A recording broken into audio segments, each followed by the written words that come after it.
శ్రీగురుభ్యో నమః. ఓం గం గణపతయే నమః. ఐం సరస్వత్యై నమః. ఓం శ్రీమాత్రే నమః. హరి ఓం. జపాకుసుమ సంకాశం కాశ్యపేయం మహాద్యుతిం తమోరిం సర్వపాపజ్ఞం ప్రణతోస్మి దివాకరం. ఓం శ్రీ సూర్యనారాయణ స్వామినే నమః. ఓం జ్ఞానానందమయం దేవం నిర్మలస్ఫటికాకృతిం ఆధారం సర్వవిద్యానాం శ్రీ హయగ్రీవముపాస్మహే. శ్రీ హయగ్రీవాయ నమః. ఆదిత్యాయ చ సోమాయ మంగళాయ బుధాయ చ గురుశుక్రశనిభ్యశ్చ రాహవే కేతవే నమో నమః.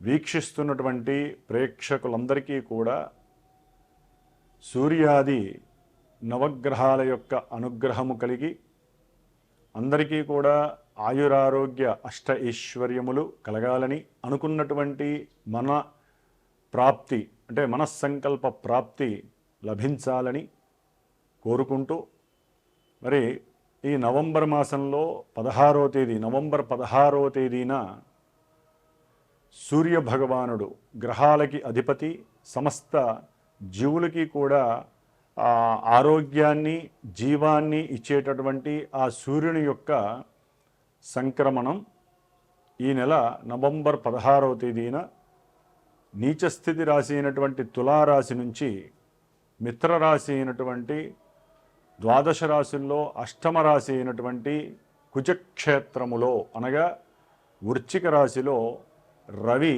తన యొక్క సంచారాన్ని దాదాపుగా డిసెంబర్ 16వ తేదీ 30 రోజులు కూడా మిత్ర నక్షత్రమైనటువంటి విశాఖ నక్షత్రములో, అట్లాగే అనురాధ నక్షత్రము శత్రు నక్షత్రమైనటువంటి శని నక్షత్రములో, మిత్ర నక్షత్రమైనటువంటి లాభకరమైనటువంటి బుధ నక్షత్రము జ్యేష్ఠ నక్షత్రంలో తన యొక్క సంచారాన్ని సలుపుతూ, అట్లాగే మనకి మాసవారి అంటే రవి సంక్రమణ సమయంలో ఉన్నటువంటి గ్రహస్థితులను బట్టి కనుక చూసుకున్నట్లయితే కుజుడు కూడా తన యొక్క స్వక్షేత్రమైనటువంటి వృశ్చిక రాశిలో ఇప్పటికే తన యొక్క సంచారాన్ని చేస్తూ ఉన్నాడు. అట్లాగే బుధుడు తులారాశిలో వక్రగతిని పొంది దాదాపుగా ఈ బుధగ్రహము నవంబర్ 10వ తేదీ నుండి నవంబర్ 23 వరకు కూడా వృశ్చిక రాశిలో వక్రత్వాన్ని పొంది సంచారం చేస్తూ నవంబర్ 29వ తేదీన డైరెక్ట్గా మళ్ళీ ప్రయాణాన్ని చేస్తూ ఉంటాడు. డిసెంబరు 6న మళ్ళీ వృశ్చిక రాశిలోకి వస్తాడు. అంటే ఈ బుధగ్రహము అనేటటువంటిది వక్రగతిని పొంది వ్యాపార గ్రహము, బుద్ధికి కారకుడు, నరాలకి సంబంధించినటువంటి ఈ బుధగ్రహము అటు తులారాశి ఇటు వృశ్చిక రాశిలో అటు ఇటు సంచరిస్తూ ఎన్నో రకమైనటువంటి బుద్ధి వికల్పాలని కలుగజేస్తూ ఉంటాడు. అట్లాగే ధనకారకుడు, పుత్రకారకుడు అయినటువంటి సమస్త శుభాలకి కారకుడైనటువంటి గురువు బృహస్పతి దాదాపుగా నవంబర్ 11వ తేదీ వరకు కూడా తన యొక్క మిత్రక్షేత్రము ఉచ్చస్థిత రాశి అయినటువంటి కర్కాటక రాశిలో చక్కగా రుజుమార్గంలో సంచరిస్తూ ఎన్నో శుభాలను చేస్తూ కొన్ని రాశుల వారికి ఇప్పుడు నవంబరు 11వ తేదీ రాత్రి 8 గంటల తర్వాత నుంచి కూడా ఈయన మరలా వక్రగతిని పొంది మిథున రాశిలోకి డిసెంబర్ 5 తర్వాత మిథున రాశిలోకి ప్రవేశిస్తారు ఈ బృహస్పతి. అట్లాగే మనకి శుక్రుడు, ఈ శుక్రుడు దాదాపుగా నవంబర్ 26, 27వ తేదీ వరకు కూడా తన యొక్క స్వక్షేత్రమైనటువంటి తులారాశిలో తన యొక్క సంచారాన్ని జరుపుతూ నవంబర్ 27వ తేదీన ఈ శుక్రుడు తులారాశి నుంచి శత్రుక్షేత్రమైనటువంటి వృశ్చిక రాశిలోకి సంచారాన్ని జరుపుతూ ఉంటాడు. ఈయన మరి దాంపత్యకారకుడు, వివాహకారకుడు, వీర్యకారకుడు, సమస్త భోగభాగ్యాలకి, ధనానికి, గోల్డ్ జ్యువెలరీకి సంబంధించినటువంటి వాడు ఈ శుక్రుడు. అట్లాగే శని భగవానుడు, ఈయన గురుడు యొక్క రాశి అయినటువంటి మీనరాశిలో ప్రయాణాన్ని చేస్తూ వక్రత్వంతో ప్రయాణం చేస్తూ ఈ నవంబర్ 28వ తేదీ నుండి డైరెక్ట్ మోషన్ అంటే రుజుమార్గంలోకి ప్రయాణం చేస్తూ ప్రారంభం చేస్తాడు. దాదాపుగా మార్చి వరకు ఆయన పూర్వభాద్ర నక్షత్రంలోనే ఉంటూ ముందుకు జరుగుతూ ఉంటాడు. ఇప్పటి వరకు కాస్త ఊపిరి పీల్చుకున్న కొంతమందికి మరలా ఏలినాటి శని, అర్ధాష్టమ శని ప్రాబల్యాలు ప్రారంభమవుతాయి. మార్చి వరకు కొంతవరకు పర్వాలేదు, మార్చి నుంచి కొంత మళ్ళీ ఇబ్బందులు ఎదురయ్యే అవకాశాలు ఉంటాయి వీరికి. అట్లాగే రాహువు ఈ నెల నవంబర్ 23వ తేదీన అదే కుంభరాశిలో ఉంటూ పూర్వభాద్ర నక్షత్రంలోంచి తన యొక్క సొంత నక్షత్రమైనటువంటి శతభిష నక్షత్రంలోకి ప్రవేశిస్తున్నారు. ఇది కొన్ని రాశుల వారికి ఆగమ్య గోచరంగానూ ఎన్నో ఇబ్బందులు పెడుతూ అనారోగ్య బాధల్ని, మానసిక విపర్యాలని, చింతిత బాధల్ని ఎక్కువ చేసే పరిస్థితి ఎదురవుతుంది. కష్ట నష్టాలు కూడా కలిగే అవకాశం ఉంటుంది ఈ రాహువు ఇక్కడ ఉండడం ద్వారా. అట్లాగే కేతువు పూర్వ ఫల్గుని నక్షత్రంలో సింహరాశిలో ఉన్నాడు. ఆయన దాదాపుగా ఇంకా కొన్ని నెలల వరకు అదే నక్షత్రంలో అదే రాశిలో సంచరిస్తూ ఉంటాడు. ఈ విధంగా ఈ నవంబర్ మాసంలో గ్రహాల యొక్క సంచార స్థితుల్ని కనుక గమనించినట్లయితే కొంత ప్రభుత్వపరమైనటువంటి అట్లాగే మిలిటరీ వ్యవస్థ, పోలీస్ వ్యవస్థకి సంబంధించి కర్మాగారాలు, బొగ్గు గనులు, ప్రయాణాలకు సంబంధించినటువంటి ప్రమాదాలు, గవర్నమెంట్ లీడర్స్కి సంబంధించి కొన్ని అనుమానాలు, అవమానాలతో కూడినటువంటి అపవాదులు కలగటము, అట్లాగే గవర్నమెంట్ వ్యవస్థలో కొంత నిర్వీర్యకరమైనటువంటి పరిస్థితులు. ఎందుకంటే ఇక్కడ రవి కుజులు ఇద్దరు, ఇటు మహారాజు ఇటు ధైర్య సాహసాలకి మూలకారకమైనటువంటి శక్తియుక్తులు కలిగినటువంటి కుజగ్రహం, ఈ ఇరువురు స్నేహితులై ఒకే రాశిలో ఉండటం కొంత ఉపయోగకరమైనప్పటికీ కూడా ఆవేశము, మూర్ఖత్వము, మొండి వైఖరి, అట్లాగే రెండు అగ్నితత్వపు గ్రహాలైనటువంటి రెండు గ్రహాలు జలతత్వపు రాశిలో ఉండటం ద్వారా కాస్త నీటికి సంబంధించినటువంటి ఎన్నో రకాలైనటువంటి గండాలు, ఆపదలు, ఇబ్బందులు, అట్లాగే అకస్మాత్తుగా కొంత పిడుగులు, ఉరుములతో కూడినటువంటి వర్షాల వలన కూడా కొన్ని ఆకస్మిక దుస్సంఘటనలు కలిగే అవకాశాలు ఉంటాయి. ప్రభుత్వ పరంగా, పోలీసుల పరంగా, మిలిటరీలో కొంత దాచి ఉండాల్సినటువంటి కొన్ని విషయాలని బహిర్గతం చేసేటటువంటి ఇబ్బందులు కలగటము, వీటి వలన కూడా వ్యవస్థల్లో, గవర్నమెంట్కి సంబంధించిన కొన్ని వ్యవస్థల్లో ఇబ్బందులు కలగటము, రవి బుధ కుజులు కలవటం ద్వారా కూడా కొంత చర్మ సంబంధిత రోగాలు, అట్లాగే అనారోగ్య ప్రమాదాలు, అనారోగ్య సమస్యలు, కొన్ని సమస్యాత్మకమైనటువంటి పరిస్థితులు, ఆరోగ్యపరంగా కొంత డల్నెస్ కలగటము, ఇవన్నీ కూడా ఈ అష్టమ రాశి అనేటటువంటిది మృత్యురాశి కాబట్టి ఆ స్థానంలో ఆరోగ్యకారకుడైనటువంటి సంతానానికి, లలిత కళలకి, అట్లాగే గవర్నమెంట్ వ్యవస్థలకి సంబంధించినటువంటి అధికారులకి సంబంధించి, అట్లాగే అధికారులందరికీ అధికారాన్ని చేజిక్కించుకున్నటువంటి లీడర్స్కి, అంటే పెద్ద పెద్ద వాళ్ళు, అది ఎమ్మెల్యేలు కావచ్చు, ఎంపీలు కావచ్చు, సీఎంలు కావచ్చు, పిఎంలు కావచ్చు, ఎవరికైనా సరే కొంత ఈ రాశిలో ఆ సూర్యుడు మరి అనురాధ నక్షత్రంలోకి వచ్చినప్పుడు ఒక 15 రోజుల పాటు దాదాపుగా ఒక 20వ తేదీ నుండి 5వ తేదీ వరకు కూడా కొంత ఇబ్బందులు తారసపడే అవకాశం ఉంటుంది. గురువు యొక్క దృష్టి వలన కొంత కంట్రోలింగ్ పరిస్థితి ఉంటుంది. ఏదేమైనప్పటికీ పెద్ద గ్రహాలైనటువంటి గురుడు, శని, అట్లాగే రవి కుజులు వీళ్ళందరూ మరి జలతత్వ రాశిలో ఉండటం అనేది కొంత ఇబ్బందికరమైనటువంటి పరిస్థితులు కలుగుతాయి. గవర్నమెంట్లో ఒక రాష్ట్రానికి సంబంధించిన గవర్నమెంటు, ఇంకొక రాష్ట్రానికి సంబంధించినటువంటి గవర్నమెంట్కి సంబంధించి జల విద్యుత్తుకి సంబంధించినటువంటి నీటికి సంబంధించినటువంటి వ్యవహారాలలో కొన్ని ఇబ్బందులు సెంటర్కి తలకాయ నొప్పిగా మారే అవకాశం ఉంటుంది. ముఖ్యంగా ఈ రవిగ్రహ మార్పు అనేటటువంటిది ద్వాదశ రాశుల వారికి ఏ విధంగా ఉంటుంది, అట్లాగే కొన్ని రాశుల వారికి రాహుగ్రహ ప్రభావము, ఏలినాడి శని ప్రభావము, ఆరోగ్యకారకమైనటువంటి రవిగ్రహ ప్రభావము, ప్రమాదాలని సూచించి ప్రమాదాలని చేసేటటువంటి కుజగ్రహ ప్రభావము, ఈ విధంగా ఈ గ్రహాల యొక్క దోష పరిహారార్థమై మరి ఈ యొక్క మా యొక్క శ్రీమాత జ్యోతిషాలయ పీఠంలో ఈ నెల కార్తీక మాసంలో 12వ తేదీ 13వ తేదీ కాశీ క్షేత్రంలో గంగానదీ తీరంలో కూర్చొని శతలింగార్చన 108 మృత్తిక అంటే పుట్టమన్నతో చేసినటువంటి మృత్తికా లింగాలకి శతలింగార్చన కార్యక్రమము చేసి పంచముఖి రుద్రాక్షకి కూడా అక్కడ అభిషేకం చేసి ఎవరైతే వారి యొక్క శని దోషాలు పోయి ధనప్రాప్తి కోసము అట్లాగే కొన్ని గండాలని ఇబ్బందుల్ని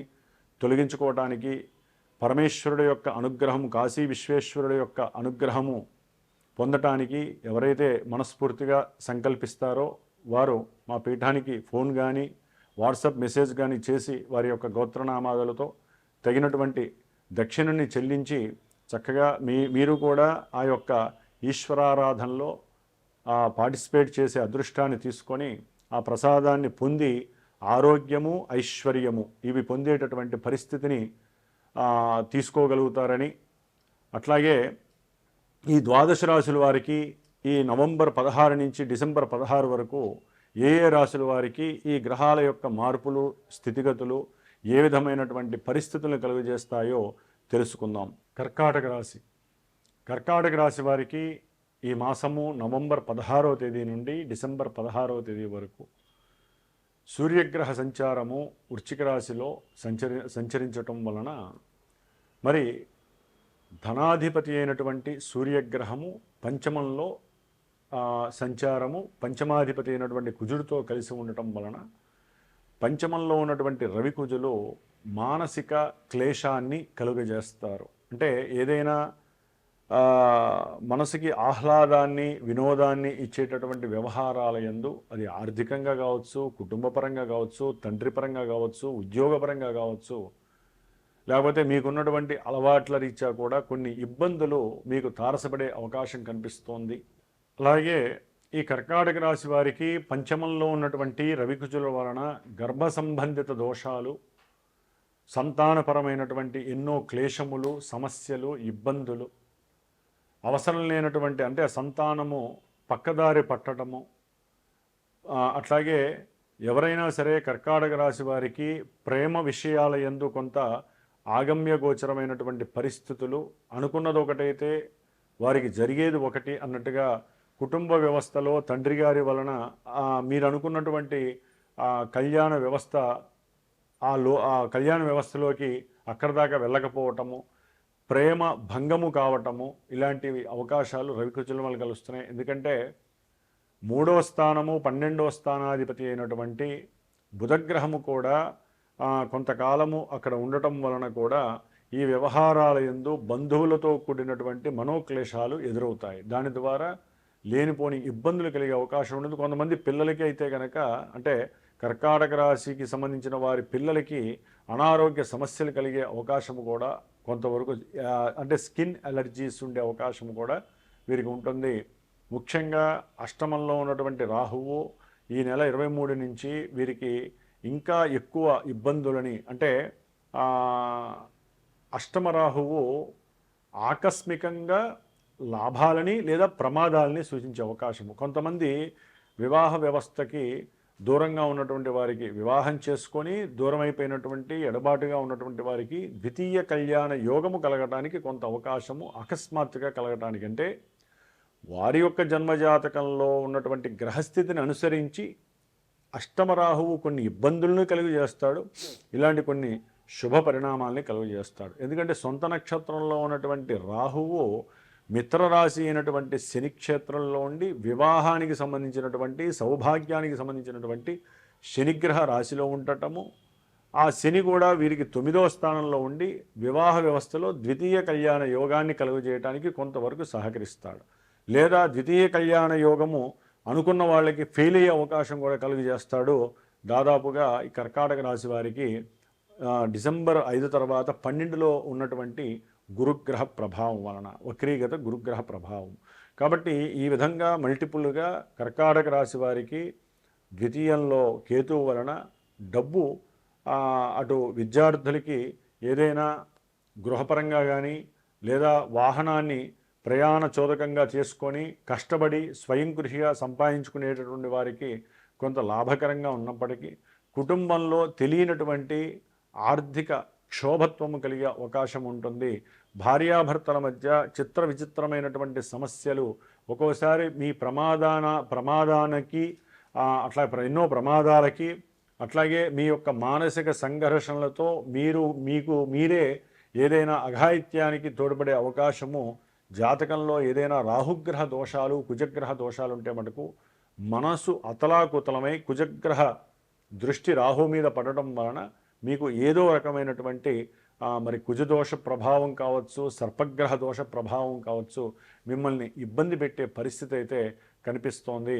ముఖ్యంగా గురుగ్రహము కూడా మీ కర్కాటక రాశిలో ఉండి వక్రించడం ద్వారా నవంబర్ 12వ తేదీ నుండి కొంత అనుకున్న వ్యవహారాల యందు మీకు కొంత లాభకరమైనటువంటి పరిస్థితులు ఉన్నప్పటికీ కూడా వక్రించిన గురువు ఆర్థికంగా మీకు ఏదైనా అప్పులు గనక చేసి ఉన్నట్లయితే తండ్రి పరంగా కానీ గృహపరంగా తల్లి పరంగా పూర్వార్జిత పరంగా ఏదైనా మీరు అప్పులు చేసి ఉన్నా కూడా వాటికి సంబంధించినటువంటి జవాబు చెప్పుకునే పరిస్థితి కనిపిస్తోంది.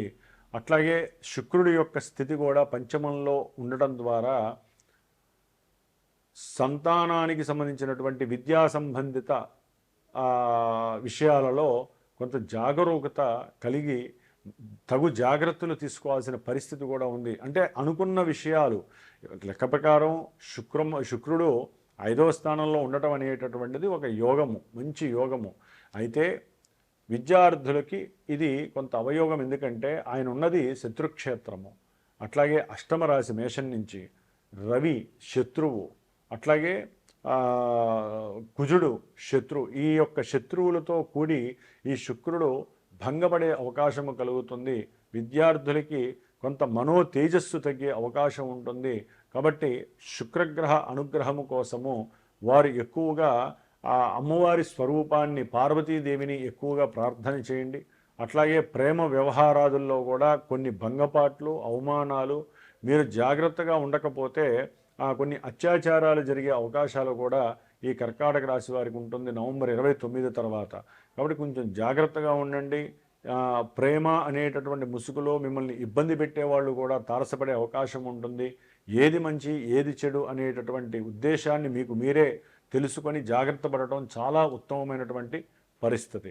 కాబట్టి నవమంలో ఉన్నటువంటి శని దీర్ఘకాలిక తండ్రి అనారోగ్య సమస్యల వలన మీకు ధన వ్యయాన్ని, హాస్పిటలైజేషన్స్ని, అట్లాగే ఏదైనా సరే భార్యతో సరిగ్గా మాట్లాడకపోతే అది మీకు మీరే ముప్పుని తెచ్చుకునే పరిస్థితి కూడా కలుగుతుంది. అంటే భార్యాభర్తల్లో ఎవరైనా సరే అనుకూలంగా మాట్లాడుకొని జాగ్రత్త పడితే కొన్ని దోషాల నుంచి, అంటే గోచార దోషాల నుంచి తప్పించుకునే ప్రయత్నం అయితే చేసుకోవచ్చు. ఏదేమైనప్పటికీ కర్కాటక రాశి వాళ్ళు రవి కుజ రాహు గ్రహాలకి, గురుగ్రహానికి, శనిగ్రహానికి అన్ని గ్రహాలు దోషాలు ఉన్నాయి. కాబట్టి వీరు ఏదైనా అవకాశం తీసుకుంటే ఈ నవంబర్ 12, 13 తేదీల్లో మా యొక్క పీఠం తరపున నేను చేసేటటువంటి ఈ యొక్క మృత్తికా శివలింగార్చన అంటే శతలింగార్చన కార్యక్రమంలో మీరు కూడా పార్టిసిపేట్ చేయండి. వీరికి కుజరాహుల యొక్క దృష్టి దోషము వలన కాలసర్పయోగ దోషము కొంత అపాయాలని, ఆకస్మిక దుస్సంఘటనని కలుగజేస్తుంది. కాబట్టి సుబ్రహ్మణ్య పాశుపత హోమాన్ని, అట్లాగే సుబ్రహ్మణ్య కళ్యాణాన్ని కూడా జరిపించుకునే ప్రయత్నం చేయండి. దాని ద్వారా మీకు చాలా శుభ పరిణామాలు కలుగుతాయి. మీ నమ్మకమే మీకు సర్వదా రక్ష. జ్యోతిష్యాన్ని మనం ఎట్లా అయితే నమ్ముతున్నామో పరిహారాలను కూడా నమ్ముకొని చేయడం ద్వారా మీకు శుభం కలుగుతుంది. ఏదేమైనా జన్మజాతకంలో మనకి నడిచేటటువంటి దశాంతరదశలు ఈవెంట్స్ని తెలియజేస్తే అది వివాహమా, విద్య, ఇలాంటివన్నీ కూడా. కాబట్టి జన్మజాతక చక్రాన్ని పరిశీలన చేసుకుంటూ, గోచారాన్ని అన్వయించుకుంటూ వివాహము, విద్య, అట్లాగే ఏదైనా గృహయోగము, అట్లాగే సంతాన యోగము, ఇట్లా ఏవైతే మానవ జీవితంలో కొన్ని యోగాలు ఉంటాయో అవన్నీ కూడా జన్మజాతకం ద్వారా బేరీజు వేయించుకొని అది ఎప్పుడు జరుగుతుందనేది నిర్ణయించుకోవటం సర్వశ్రేయోదాయకం. ఓం నమో నారాయణాయ.